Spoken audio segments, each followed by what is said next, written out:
Buenas noches. Hoy hacemos un estreno de un formato que hasta este momento ha tenido vida en un formato digital a través de un debate que el público ha abierto en su periódico. En ese debate ha quedado manifiestamente claro entre todos los que han participado, que han sido 34 personas, ha quedado claro que el euro, tal como está en su formación actual, parece insostenible, o por lo menos claramente insufrible para la población europea de la periferia. Si el euro no parece sostenible para la mayoría de los 34 que han intervenido, lógicamente será por motivos diferentes. Todos ellos están de acuerdo en la necesidad de considerar reformas o incluso en pronósticos bastante problemáticos, su colapso.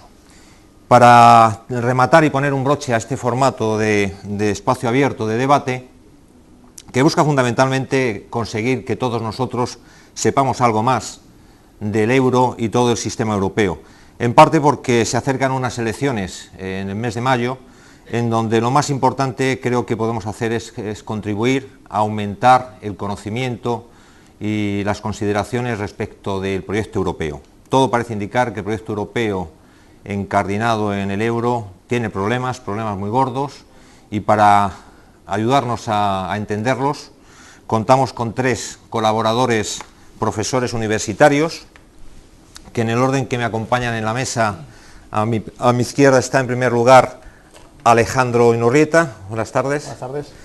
Y él es profesor de economía.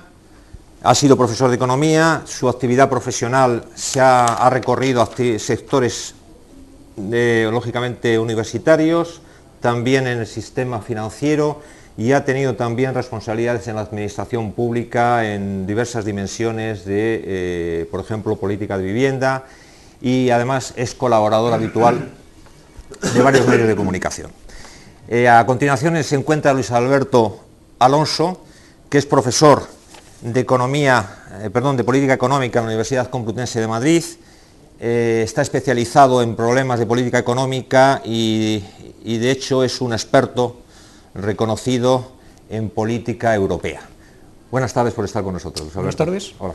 Y al final de la mesa está Fernando Luengo, profesor de economía aplicada a la Universidad Complutense, miembro y fundador, protagonista de una asociación que se llama Econonuestra, que aglutina un conjunto de colectivos de profesionales de la sociología y la economía y la universidad, que muestran que hay otras formas de ver la economía y que hay otras formas de organizar el sistema económico.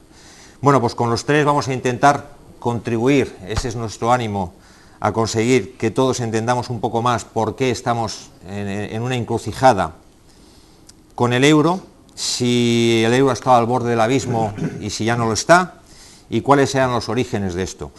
Y bueno, pues la pregunta que yo voy a utilizar como anzuelo con Alejandro para que nos muestre su conocimiento y sobre todo nos ayude a entender este complejo sistema monetario que nos acompaña desde el 2000 a todos los europeos y en especial a los españoles, es el euro está en crisis, el euro ha estado en crisis, ha estado a riesgo de colapsar. ¿Y por qué? ¿Qué causas? ¿Tiene algún origen eso? ¿Ha sido algo sobrevenido por los mercados financieros, por un problema empático o simplemente porque había problemas? Bueno, la pregunta obviamente es tremenda, porque yo creo que entronca con la situación, una de las situaciones más duras que ha tenido que vivir la economía, no solamente europea, sino también mundial, desde el año 2007 para acá, que una crisis que no se conocía desde los años 30, fundamentalmente a nivel internacional. Y yo creo que más que la crisis del euro, o más que si el euro está o no en entredicho, lo que yo creo que sí que creo que está en crisis es la propia Unión Europea. Desde el principio, la Unión Europea yo creo que tiene un déficit democrático importante a nivel político, tiene un déficit democrático que se traduce en un déficit en todas sus no solamente la infraestructura que la genera, sino sobre todo en sus instituciones. Y fundamentalmente tiene un déficit en el diseño de la arquitectura financiera inicial. hay un problema serio con el gobierno económico, es decir, la Comisión Europea, hay un problema muy serio en el diseño del Banco Central Europeo, de cuáles son los objetivos, el objetivo fundacional del Banco Central Europeo y su mandato, que como todos sabemos tiene un origen en la economía alemana y en la filosofía alemana sobre el control de precios, a diferencia de otros bancos centrales a nivel internacional.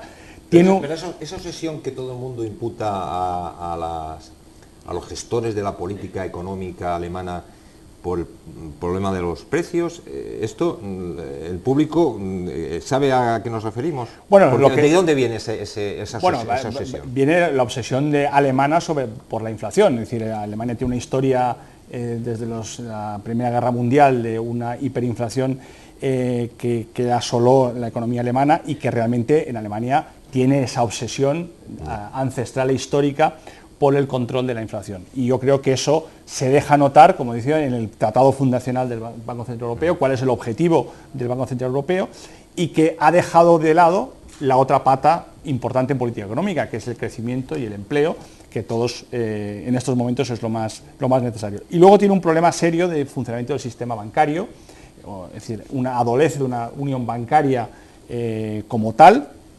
Tiene un problema presupuestario, no hay un presupuesto comunitario digamos, que pueda hacer realmente de gestor de política económica a nivel europeo, tiene un problema con la política fiscal, y luego yo creo que todo eso se traduce en una crisis grave de identidad, que además está muy encorsetado por los propios tratados que se han ido aprobando, que de alguna forma identifican la visión económica alemana con la visión económica neoclásica de la economía, es decir, donde es la oferta económica, los problemas de precios, los problemas de costes relativos, los problemas del déficit público, los problemas de la deuda, lo que realmente basan toda su acción política y su acción económica. Yo creo que este sería el punto de partida para saber que lo que realmente está en riesgo no es el euro, sino desde mi punto de vista, es la propia Unión Europea y sobre todo un déficit de funcionamiento y de instituciones original, que si no se cambia, sí que podemos entrar en barrena.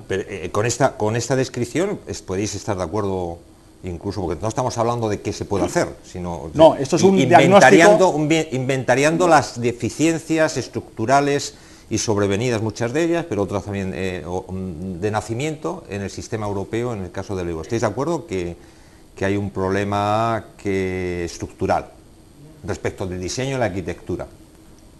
Yo diría que hay un problema de diseño, pero que hay un problema de diseño de la eurozona, entendiendo por eurozona, bueno, pues la moneda única, el Banco Central Europeo, con su política monetaria, que tiene como objetivo controlar la inflación media de la Unión, y que obviamente marca un tipo de interés que no es adecuado para todos los países. Para unos es demasiado alto y para otros es demasiado bajo. Claro, pero eso, por ejemplo, para el público que esté intentando comprender cómo funciona el tema, si sería bueno entonces que hubiese tipos de intereses diferentes, por ejemplo, para una economía como la española ahora, que tiene un 26% de tipo de interés, de paro. Digamos un tipo de interés más bajo o un tipo de interés más alto, porque... Claro, cada economía necesita en cada momento un tipo de interés para que funcione de forma satisfactoria, es decir, para que la demanda agregada sea la que garantiza pues, el pleno empleo y la estabilidad de la tasa de inflación. Entonces, lo que sucede es que las distintas economías que componen la eurozona necesitan tipos de interés diferentes, y sin embargo, el Banco Central Europeo marca uno único, que depende de las condiciones medias de la Unión. ¿Pero por qué el Banco Central Europeo solamente tiene esa obsesión? Porque tengo conocido que otros bancos, también centrales, tienen otro tipo de preocupaciones además de la inflación, como el Banco Americano, el Banco de la Reserva Federal Americana, tiene otras preocupaciones además de la inflación, ¿no? Bien, pero eso es otro asunto. Sus estatutos, ¿no? El problema es que marca un tipo de interés único sí, para países que necesitan tipos de interés diferentes. Entonces, para unos el tipo de interés es demasiado alto y esos países pues tienen una situación recesiva. Para otros es demasiado bajo y entonces estos países se recalientan y tienen tasas de inflación fuertes. Entonces, unos países tienen tasas de inflación bajas, los países del norte, Alemania, etcétera, y otros tienen tasas de inflación altas. Los países, y esa dinámica, en tu opinión... Entonces, si me dejas continuar un poquito, explico. Claro, si resulta que en el bloque sur, en los países periféricos, la tasa de inflación es alta y en el bloque norte es baja, entonces obviamente los precios suben más rápidamente en el bloque sur que en el norte, el bloque sur pierde competitividad y ahí nacen los déficits exteriores de los países del sur frente a Alemania. Y de ahí, naturalmente, la deuda externa, que es el problema esencial de la Unión Monetaria ahora. Entonces es... La deuda externa española. La deuda externa de todos los países del sur. Yo creo que no se puede analizar los problemas de España sin tener en cuenta que es uno de los países de la periferia del euro. Sí, sí. Entonces, lo que le sucede a España es pues, aproximadamente igual que lo que le sucede a Italia, a Grecia, etcétera, con distintos grados de problemática. Sí. Ajá. Y tú, Fernando, consideras que efectivamente existen factores estructurales para que el proyecto euro, el proyecto no, la realidad euro, la unidad monetaria y el proyecto europeo, según Alejandro, estén en crisis y además en crisis muy seria de sostenibilidad, de que no sea sostenible? Sí. Vamos a ver, una cuestión previa. Aunque estoy de acuerdo en que Europa tiene un problema institucional, sin embargo, en mi opinión, la creación del euro fue funcional y los errores institucionales fueron funcionales y sirvieron al capital financiero. Esta es la precisión que quiero hacer. Sirvieron, ¿Solo financiero o también no, industrial capital alemán? Financiero y a las transnacionales y a las grandes corporaciones. Es decir, que el nacimiento del euro abrió un periodo dorado, con todas sus carencias institucionales, abrió un periodo dorado para la financiarización de la economía, para el redespliegue de las transnacionales, para el crecimiento de la globalización. Por lo tanto, yo, cuando se habla de temas institucionales, creo que hay que meter dos cosas. Por un lado, las insuficiencias o los déficits o las carencias institucionales y, por otro lado, un tipo de institucionalidad que ha servido al capital financiero y a las grandes corporaciones. Esa es la primera precisión. La segunda precisión, en mi opinión, el euro tiene un problema muy serio, la Unión Monetaria y la Unión Europea, porque los problemas que están detrás, que son el mar de fondo de la crisis, no se han solucionado y se han agravado. ¿Y qué problemas son? Y este es el problema, para mí. ¿Y qué problemas son? Para mí hay tres cuestiones básicas. Por un lado, la desigualdad. La desigualdad es origen de la crisis. Y si no se corrige la desigualdad, es imposible salir de la crisis. Y la desigualdad, que está en la base de la implosión o el crecimiento desbordante de las finanzas, la desigualdad, lejos de suavizarse, se ha agudizado. Vía deuda. En España y en la Unión Europea. Por lo tanto, no se ha resuelto la desigualdad. La financiarización de la economía, es decir, el peso enorme y la influencia enorme de las finanzas sigue intacta en lo fundamental. ¿En eso estáis de acuerdo? En esto de... Un segundito, dejadme terminar el razonamiento, porque el tercer elemento que yo creo que está que es el mar de fondo, son las diferencias productivas entre los países del norte y los países del sur, que en los del sur tienen la lectura en clave de desindustrialización. Por lo tanto, la desindustrialización, ese triángulo, desindustrialización, financiarización y desigualdad, son la causa de la crisis, están en el origen y la gestión de la crisis ha agravado esa problemática. Y si no se resuelve esa problemática, ni se puede salir de la crisis, ni se puede estabilizar la unión monetaria. Claro, en tu opinión, esta triada de dimensiones que caracteriza la actual situación de la unión monetaria, es una triada que en principio políticamente parece, como tú dices, es funcional a una correlación de fuerzas, en este caso dominada por las grandes corporaciones, que son las que son capaces de hacer lobbying en las instituciones europeas, y no solamente europeas, sino nacionales. No tiene más que una ruptura política. O sea, salir de este triángulo perverso, que es desigualdad, poder financiero metastásico y el tema de una desindustrialización. Para romper esto es un problema efectivamente de otra política económica. ¿O tú consideras que es posible hacer otra política económica en la Unión Europea? Bueno, incluso con los tratados que hay. Bueno, con esta, en mi opinión, con esta Unión Europea y con la deriva actual, eso colisiona radicalmente con hacer otra política económica. Hacer otra política económica implica otra Europa, sin entrar en el tema de si el asunto pasa por salir del euro, permanecer, disolver o no la unión monetaria. Pero se necesita otra economía y otra Europa. Hay una cosa que no comparto con Fernando y es, vamos a ver, el tema del peso de la economía financiera sobre el total no es consecuencia ni causa-efecto con la creación del euro. Yo creo que hay un problema mucho más serio que la creación del euro, que es la regulación financiera.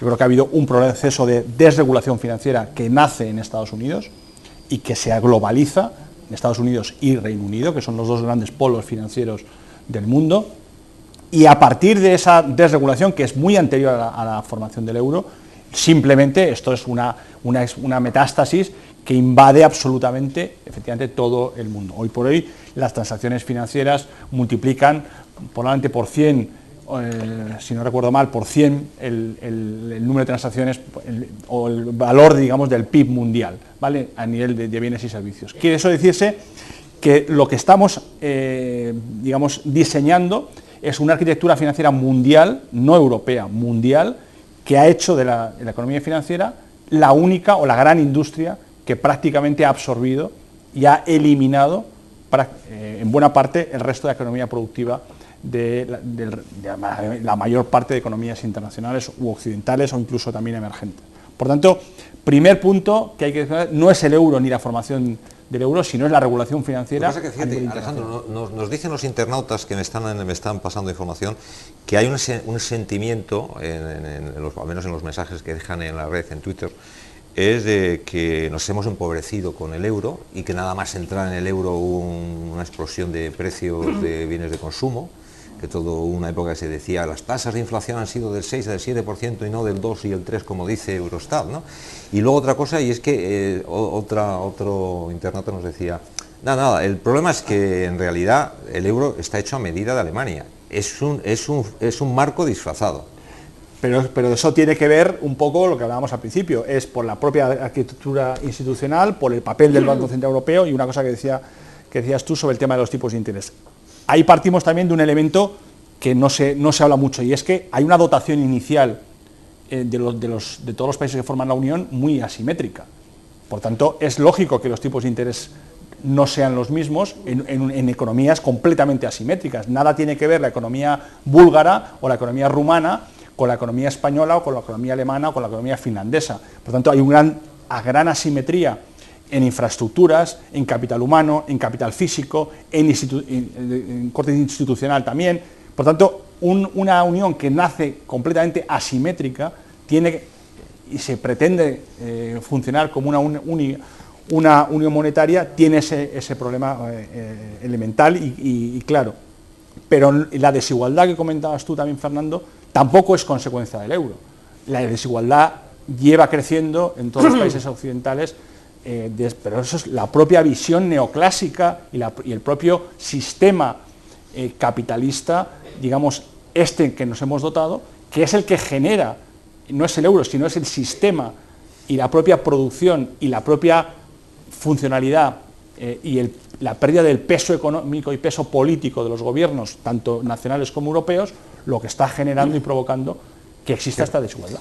Pero fíjate, como estáis comentando, todas esas características determinan que, según opinión de Alejandro, el euro no es el principal culpable de la crisis. Yo pienso lo contrario.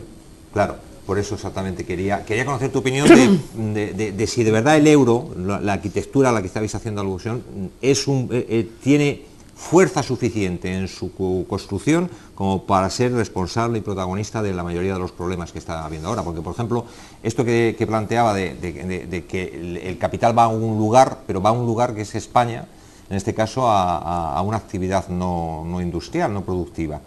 Eso se puede corregir. ¿Cómo se puede corregir eso? Si entras en una unidad monetaria... Yo creo que el euro es la crisis. Es decir, que sin euro no habría habido crisis o habría sido diferente. Es decir, esto es una crisis especial. No es la crisis que padecería un país independiente, es decir, un país no miembro de una unión monetaria. Entonces, ¿en qué cambiaría, por ejemplo? ¿Por qué digo que sin euro no hubiésemos entrado en el euro? Sí. Pues yo creo que cambiaría lo siguiente. Primero, cada país tendría el tipo de interés que le conviene. y entonces el proceso dinámico que da lugar a todos los problemas, que deriva de esas diferencias del tipo de interés que el país necesita con el tipo de interés que marca el Banco Central, no se habría producido, ¿no? Si no hubiese euro, Alemania no podría haber aplicado esa política de promoción de exportaciones, esa política neomercantilista, porque no lo habría necesitado y porque las variaciones del tipo de cambio habrían anulado esa política. Si no hubiese habido euro, naturalmente la política de austeridad no sería necesaria. Un país que tiene problemas de demanda agregada lo que hace es incurrir en déficits fiscales y su Banco Central se los puede financiar. Es decir, ninguno de los problemas... ¿Eso no lo está haciendo ahora mismo el Banco Central Europeo? No, no lo está haciendo. Digamos que... pero políticamente lo podría hacer. O sea, desde el punto de vista de economía lo puede hacer un Banco Central normal y lo podría hacer el Banco Central Europeo de financiar a los estados, sí, y eliminar la política de austeridad y de control del déficit público. Podría financiar a los diferentes países... Podría comprar la deuda del Estado, claro, claro, como hace el Banco de Inglaterra, por ejemplo. Claro, estableciendo algún tipo de proporción entre la deuda que compra y el PIB del país. Podría hacerlo. En parte lo ha hecho. Pero desde el año desde agosto del año pasado, ha comprado casi toda la deuda griega de Alemania. Sí, eso es cierto, Entonces, bueno, yo creo que es fundamental diagnosticar cuál es el problema central de la Unión Monetaria. En mi opinión, el problema central de la Unión Monetaria es la pérdida de competitividad de los países periféricos respecto al norte. Eso da lugar a los déficits exteriores de Italia, España, Grecia y al endeudamiento. Y entonces ese endeudamiento, pues naturalmente crea el problema de que los acreedores obviamente tienen miedo de que esa deuda no se vaya a cobrar. Y en las condiciones actuales esa deuda no se va a cobrar. Por tanto, yo discrepo de lo que ha dicho Fernando respecto de que el euro se ha creado en función de los intereses del capital financiero. Una parte importante del capital financiero va a experimentar pérdidas muy importantes como consecuencia de estar en una estructura de la eurozona. El capital también se equivoca muchas veces, ¿no? Bueno, yo creo que esto que has dicho es absolutamente lúcido. Claro. Yo creo que el capital se ha equivocado que forma parte de esa creencia mágica de una forma bueno, pues excesivamente generosa, irresponsable. Que además forma parte de esa de ese pensamiento mágico de que efectivamente los mercados son racionales y siempre toman decisiones acertadas. No, eso es falso. Bueno, Fernando, hay una discrepancia con siguiendo con los matices que para mí son relevantes. Yo coincido con Alejandro en una cuestión que es clave. Y es la siguiente, el origen de la crisis no es el euro. El problema, y en este sentido discrepo de lo que plantea Luis Alberto, hay situaciones previas a la creación de la Unión Monetaria, problemas estructurales que tienen que ver con la construcción europea, que con el euro se agravan y que conforman un pack de problemática estructural que implosiona con la economía de la deuda. Es decir, hay el problema de la desigualdad, ¿no?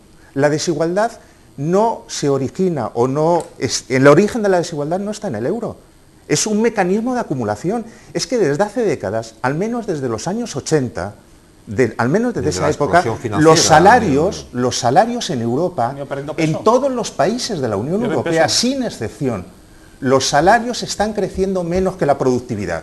El peso de los salarios ha bajado. Sí.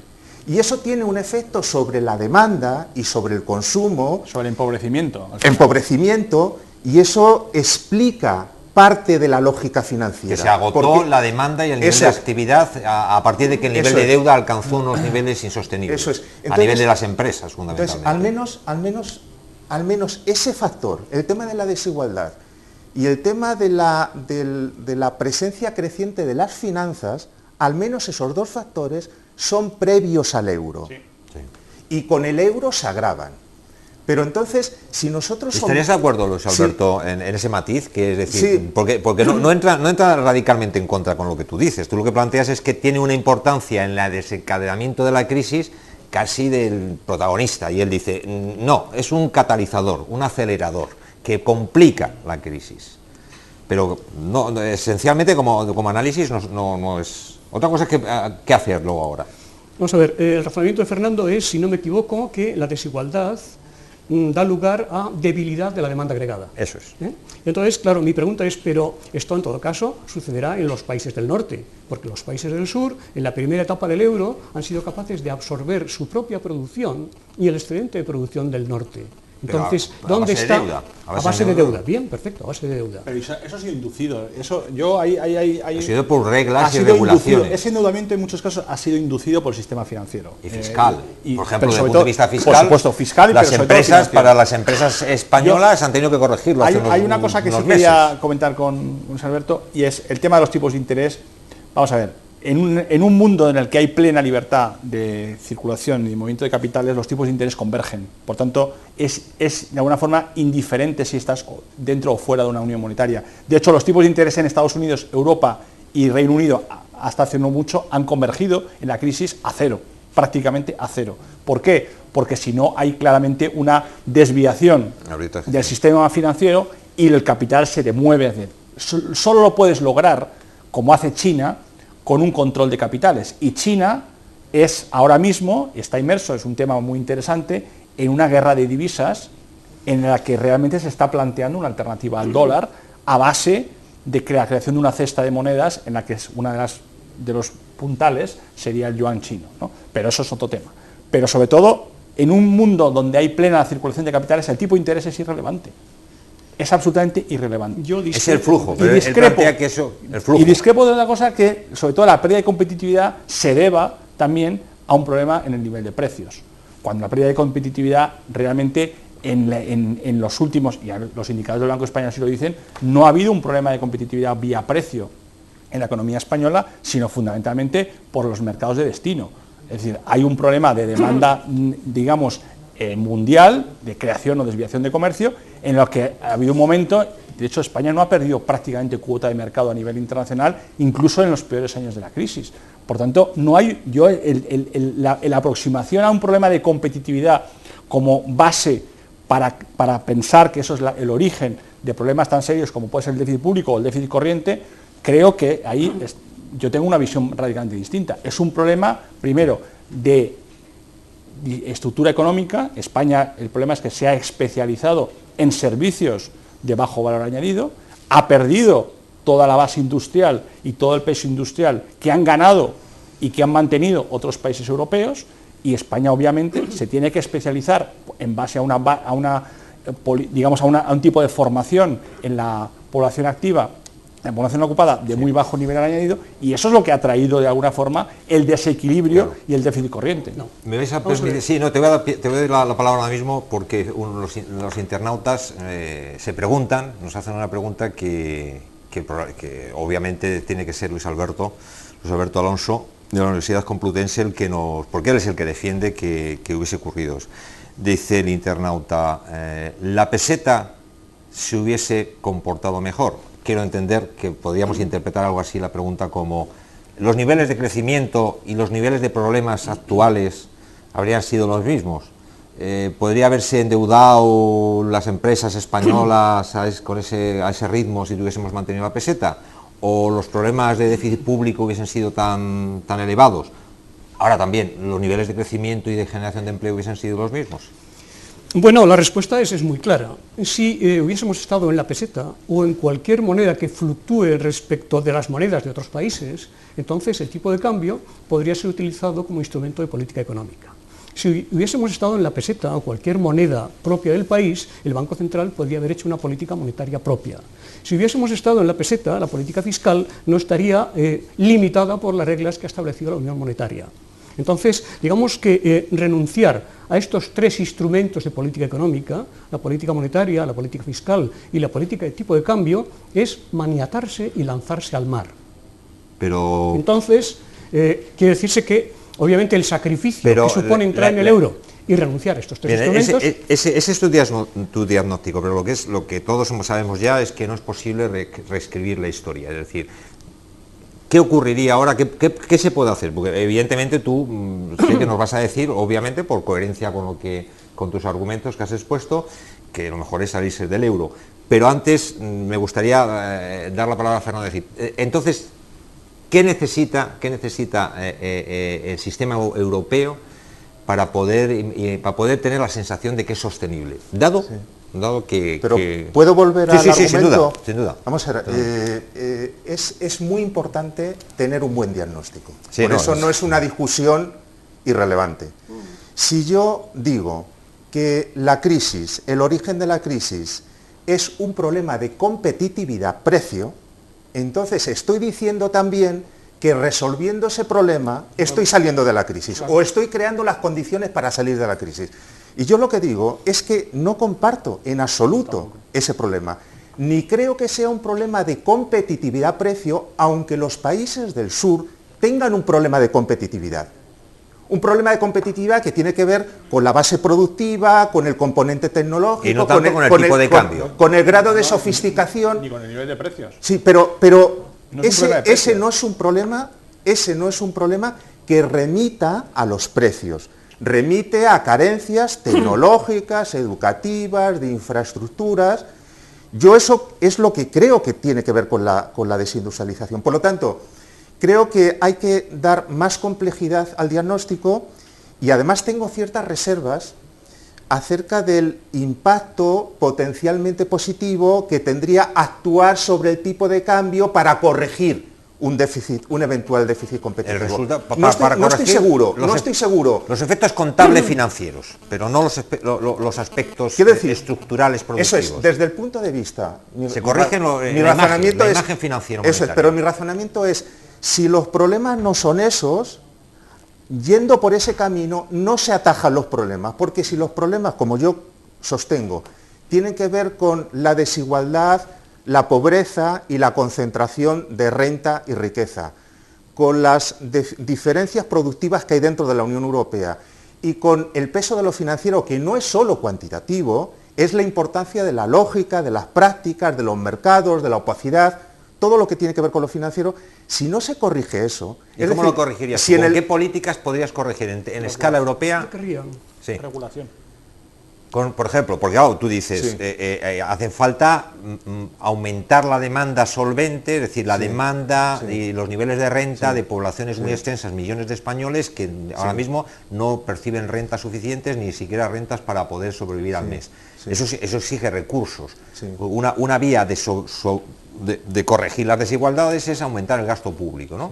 Pero el gasto público está por la política que viene de la mano del euro, está absolutamente maniatado y además alicaído con recortes exigidos y condicionados. Pero eso tiene que ver con la política y con el gobierno económico de la Unión. Tiene que ver con la política de la Unión. Pero en mi opinión, cualquier salida pasa por frenar esta política económica. Esta política, ese pack de política de austeridad más políticas estructurales que consisten fundamentalmente en desregulación del mercado de trabajo, esto es corrosivo para Europa. Queda claro, un segundito. Me pedía Luis Alberto para hacer un matiz. Sí, vamos a ver. ¿De verdad crees tú que con esas, lógicamente te doy pie para comentar lo que seguramente nos vas a comentar? ¿Tú crees que con que es un problema de políticas económicas, de políticas europeas, que se podía poner en marcha políticas como una hacienda pública con recursos y multiplicar el presupuesto comunitario para hacer políticas de sostenimiento de la demanda, de subvenciones, de sostenimiento de actividades, de financiación? ¿Tú crees que eso solucionaría los problemas del euro, que tú dices que en sí mismo... Yo querría retroceder un poco y admitir que me parece crucial lo que ha dicho Fernando, de que el diagnóstico que se haga es esencial para las recomendaciones que hagamos después. Entonces, la idea de Fernando y de Alejandro es que la competitividad-precio no juega un papel importante. Sí, efectivamente. Y yo pregunto, ¿pero en qué sistema pensáis que estamos? ¿De qué sistema estés hablando en el que en la competencia no juegan un papel importante los precios? Bueno, yo creo que hay un acumulado histórico de mercado, ¿no? De estructuras. Entonces, de mercados y de Alemania tiene ahora mismo monopolios de oferta en según qué sectores industriales que no compite vía precio. Y no compite vía precio. Y además, precisamente, el precio lo tiene colonizado. De salida lo tiene absolutamente... Es una variable ya irrelevante, porque es un problema de que es un monopolio de oferta en función de una calidad, en función de un tipo de producto y en función de una especialización que han hecho claramente de la industria y de ciertos sectores. Lo mismo pasa con Francia. Francia, los precios, digamos, del sector industrial francés, pues son precios que teóricamente no son, digamos, precisamente low cost, ¿de acuerdo? Por tanto, es un problema de estructura económica que genera un tipo de especialización diferente y que ha degenerado en que España se haya especializado en lo que se ha especializado. Pero vamos a ver, esa es la lógica, como decía Fernando, de que si estamos en un mundo en el que todo el problema son los costes relativos, precios o salarios, al final nos vamos a un mundo completamente desigual y un mundo en el que realmente las políticas públicas pues dejan de tener sentido. Todo eso se soluciona reduciendo precios y reduciendo salarios. Yo eso creo que no tiene nada que ver con la estructura económica que deberíamos buscar. Otra cosa, lo que dices tú es cierto. El mundo hasta ahora está regido desde el punto de vista ideológico, desde el punto de vista académico, desde el punto de vista funcional, por la visión claramente neoclásica de que todo es un problema de oferta. Vamos a ver. Es que los mercados, tú supones que los mercados son discrepos. Luis Alberto, tú supones que en tu esquema de explicativo de por qué no puede funcionar y que hay que salirse y por lo tanto tener la posibilidad de modificar el precio de... Yo no he dicho todavía eso. Pero me parece... Probablemente lo diga. Sí, efectivamente. No, pero me parece congruente con tus análisis en el sentido de, obviamente, si en el diagnóstico consideras que el primer causante de la crisis y fundamentalmente el que agrava todos estos factores estructurales es el euro y por lo tanto me parece que cuando que vamos a pasar al siguiente tema. Muy bien, en tu diagnóstico entonces la salida del euro supone una oportunidad para recuperar posibilidades de cambiar incluso esa estructura productiva y sectorial, porque eso se podía haber hecho con ese aluvión de recursos, que llegó con la entrada en el euro y en financiación barata a tipos de interés que le interesaban a Alemania. Podría haber facilitado un cambio de estructura productiva y sectorial y haber mejorado el valor añadido y tecnológico de los productos españoles para escaparnos de la competencia vía precio, con productos de bajo valor añadido. ¿Por qué ahora, si salimos, por ejemplo, y cogemos la peseta, vamos a conseguir garantizar que la financiación vaya a hacer un cambio estructural? Vamos a ver, yo creo que mi respuesta sería un poco más compleja. Lo primero que habría que plantearse es si se puede rediseñar la eurozona de tal forma que tenga un funcionamiento satisfactorio. Esto sería la primera pregunta. Y bueno, si queréis después especificamos qué habría que cambiar o cómo tendría que funcionar la eurozona. Estamos ya en qué podemos hacer. Bueno, en esa etapa del debate que... Lo segundo es, bueno, si no logramos transformarla en esa dirección, ¿qué puede suceder con la eurozona? Vale. Y lo tercero es, ¿qué sucede con la salida? La salida tampoco va a ser un camino de rosas. Quiere decir que el problema es un poco complicado. Bien, entonces, la pregunta es, los que pensáis que dentro del euro hay vida, yo creo que tenéis el deber de sugerir cómo se podría y en qué medida es probable que suceda remodelar para que empiece a funcionar de forma satisfactoria. Y entonces yo diría, hombre, habría que acabar con las políticas de austeridad. Supongo que esto... Habría que lograr que la apreciación real de las economías del sur, la pérdida de competitividad de las economías del sur se resuelva. Y eso se tiene que resolver pues aceptando a Alemania una tasa de inflación más alta que la de los países del sur. Es decir, invirtiendo el proceso que ha dado lugar a la pérdida de competitividad. Nos hicimos menos competitivos porque teníamos una inflación más alta y ahora nos tendrían que permitir recuperar la competitividad teniendo ellos, el norte, el núcleo, una inflación más alta. Lo que pasa es que la economía española es un 20% de lo que exporta. Voy muy breve. En tercer lugar, sería necesario condonar la deuda exterior, porque la deuda es un lastre que deprime la demanda agregada. Y en cuarto lugar, haría falta establecer nuevas normas de funcionamiento para que no se reproduzca el problema que se ha planteado. Entonces, si ahora os pregunto, ¿pensáis que el terminar con la austeridad, el que Alemania acepte tasas de inflación más altas, el que se condone la deuda, esto es algo posible políticamente, posible sociológicamente? Bueno, entonces, si no es posible, la eurozona no va a funcionar de una forma satisfactoria y tenemos que pensar en las otras dos alternativas. Y entonces, sí, perfecto. Para no alargarme, porque has planteado, es decir, para no alargarme, todos los análisis diestros y eruditos, diestros y eruditos en economía concluyen que al final es un problema de que hay alternativas, que a mí me parece que sí que es uno de los objetivos de este debate, trasladar la opinión de que alternativas existen. Otra cosa es que esas alternativas algunas son más verosímiles, políticamente más viables, pueden llevar más tiempo, pueden llevar... A ver, estamos en el momento de qué hacer, contarnos. Estamos obviamente ante un problema que escapa a la zona euro. O sea, yo creo que lo que no podemos pensar es que el euro o la zona euro es una especie de isla a nivel internacional. Estamos inmersos en un problema, digamos, a nivel mundial, porque la economía a través del sistema financiero se ha infectado prácticamente y ha llegado a todos los niveles, y además los tipos de políticas que se han llevado a cabo se reproducen, los errores se reproducen, como puede estar pasando ahora en América Latina, con burbujas inmobiliarias y burbujas, o incluso burbujas que no hemos hablado, las burbujas inducidas por los bancos centrales en los mercados bursátiles, que lo que tratan es de insuflar algún tipo de optimismo y de inversión a los sectores de renta más elevados, que es lo que está ocurriendo al principio de este año, como pasa en los últimos años, siempre los meses de enero, y que lo que realmente está generando es un incremento de la desigualdad y un incremento de la vulnerabilidad financiera de muchos países, entre ellos nosotros. ¿Y tú crees que es sostenible si el euro? No, no es sostenible el euro, pero no es sostenible el sistema financiero internacional.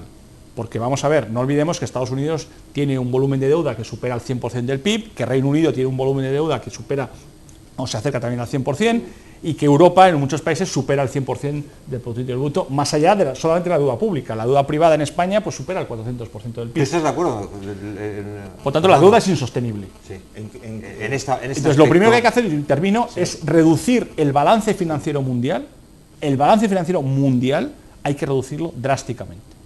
Y eso supone, como tú bien decías, una condonación, una quita de deuda a nivel internacional de forma ordenada y de forma coordinada que posibilite el que no solamente los países del sur, pero es que Italia, es que Estados Unidos está atrapado en la dinámica de deuda, está atrapado, y no tiene nada que ver con nosotros en ese sentido, está atrapado en un montante de deuda que es absolutamente impagable.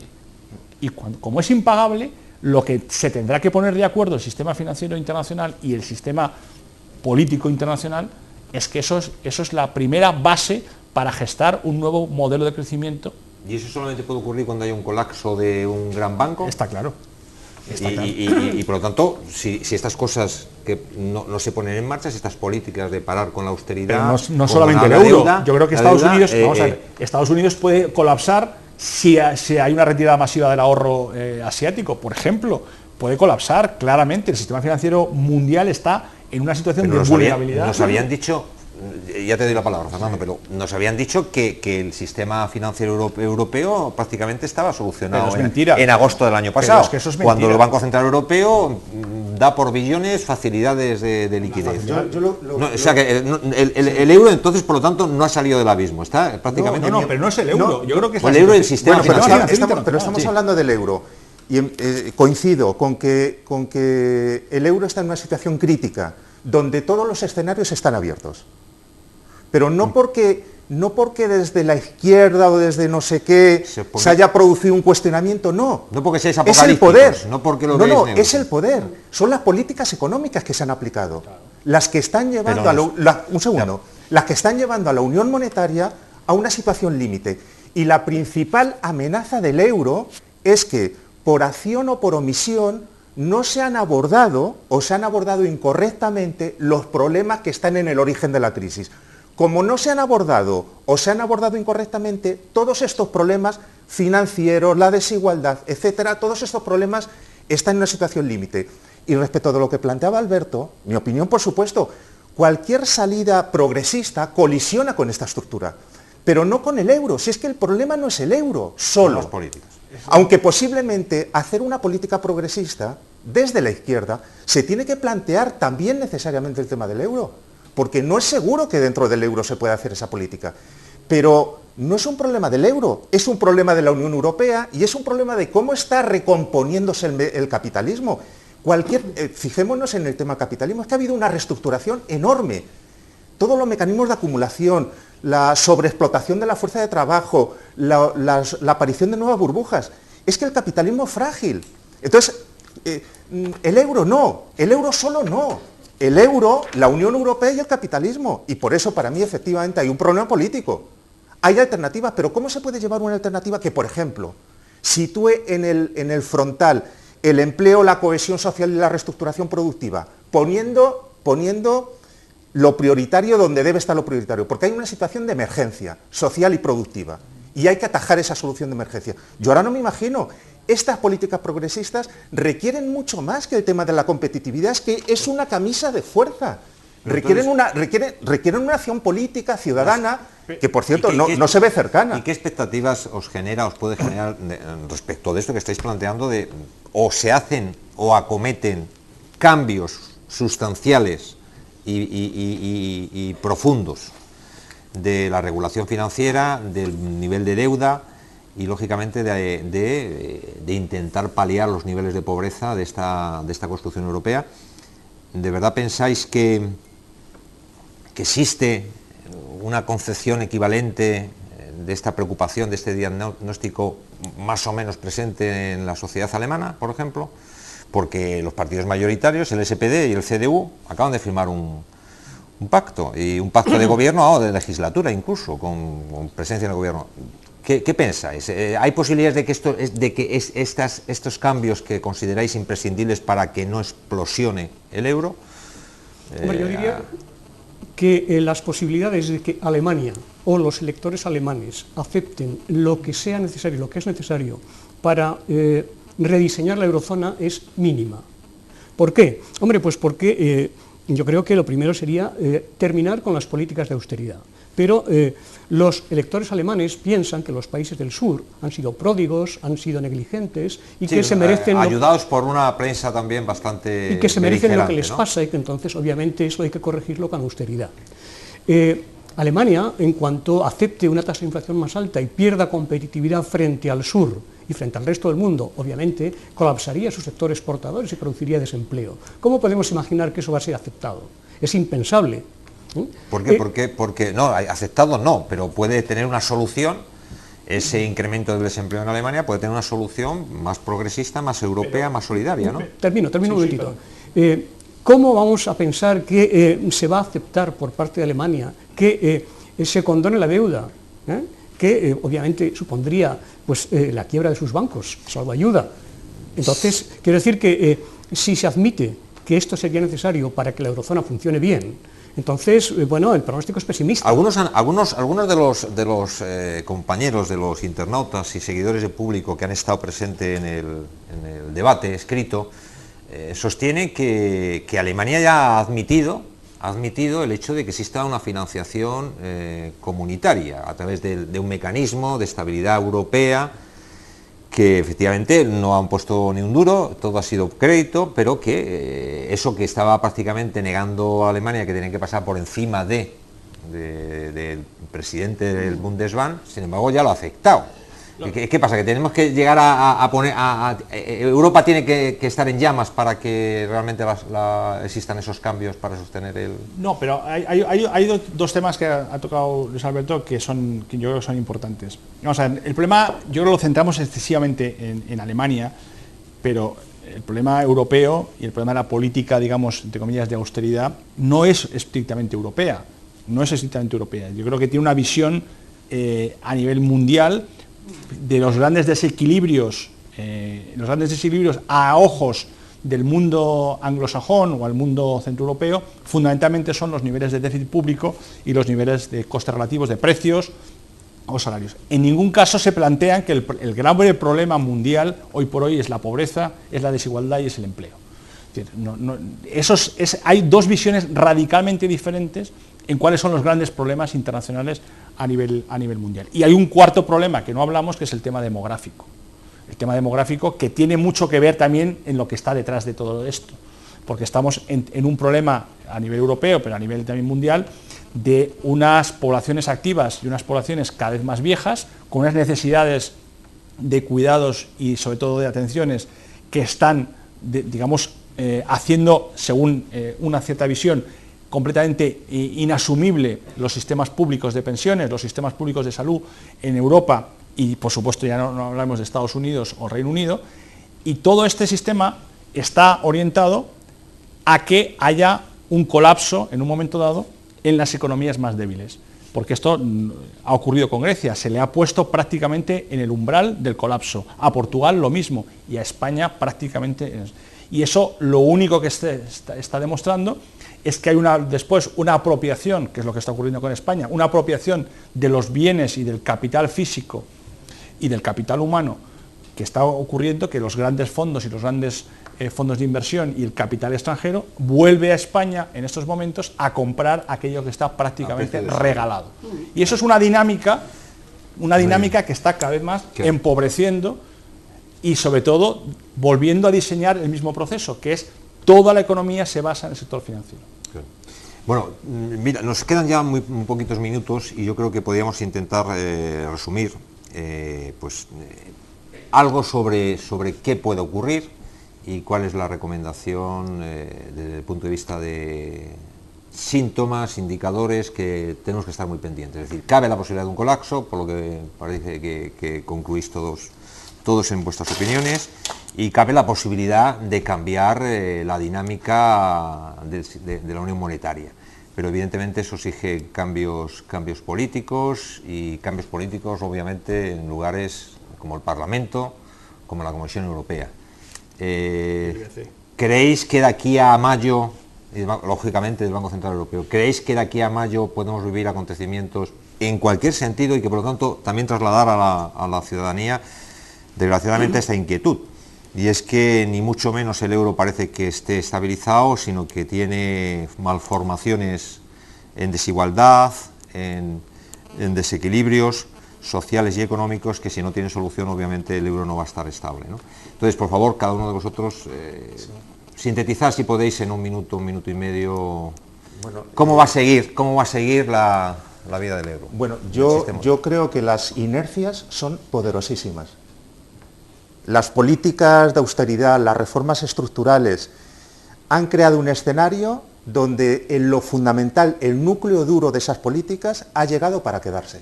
Esta es mi opinión. Se suavizarán algunos elementos, pero han llegado para quedarse. Porque ese tipo de Europa que se está ¿Dentro de Europa? Dentro de Europa, lo que estamos hablando. Ese tipo de políticas están abriendo una posibilidad de enriquecimiento desmedido sin crecimiento. Y esa es una inercia súper peligrosa.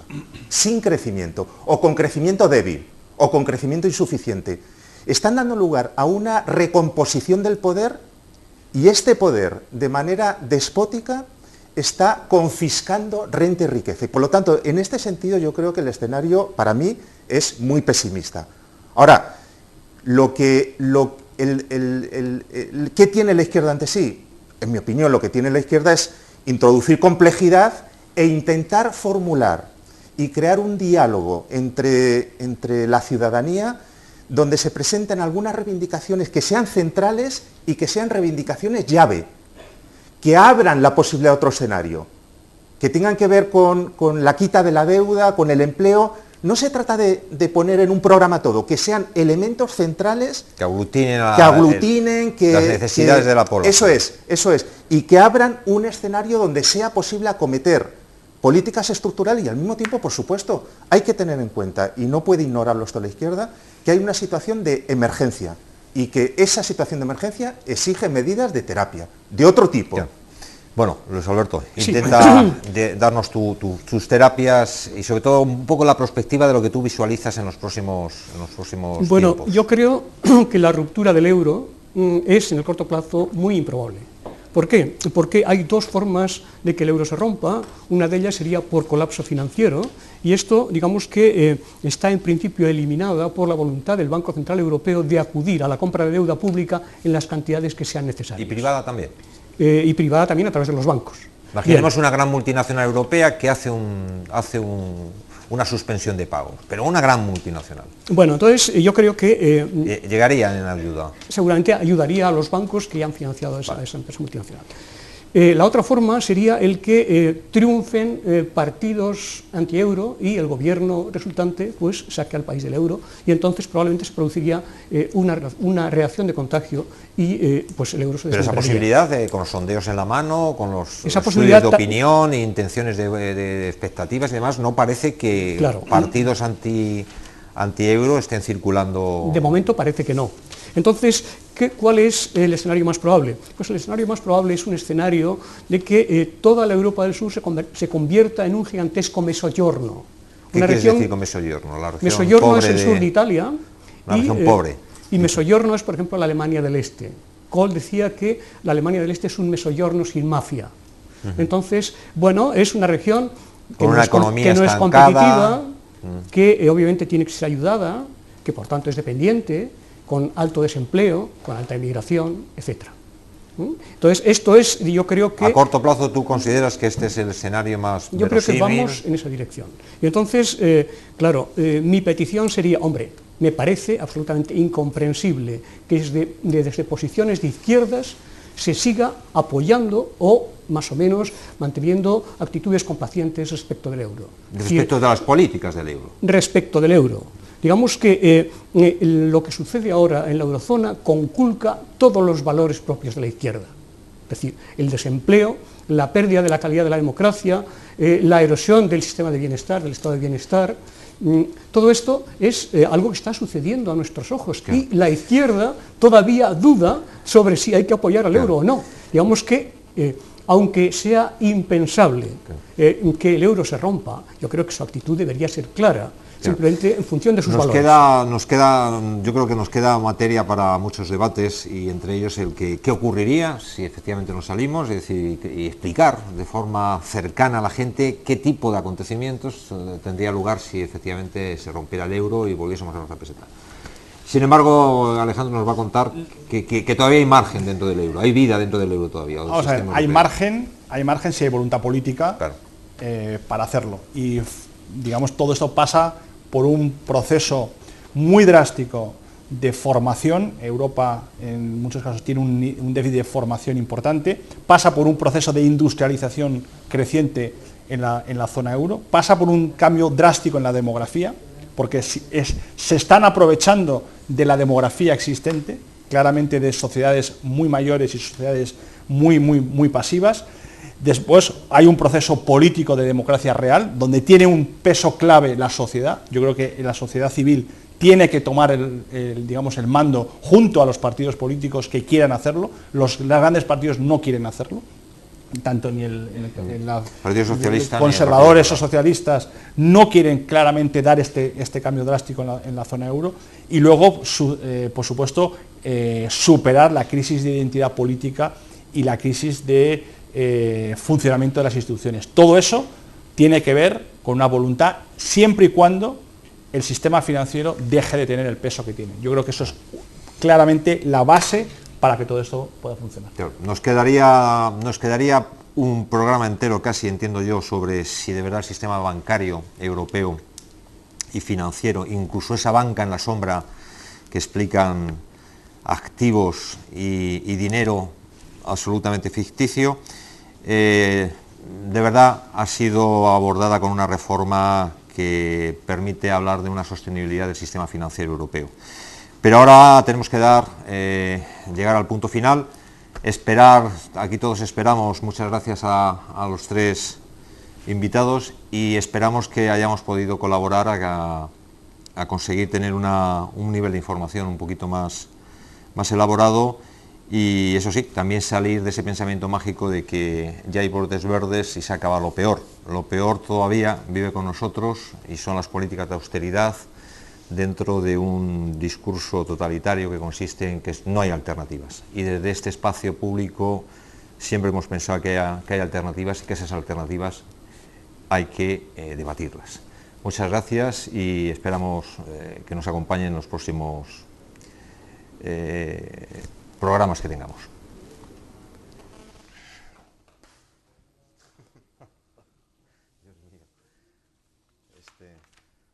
Bueno, ¿qué tal? ¿Cómo lo habéis visto? Muy bien. ¿Ha terminado ya?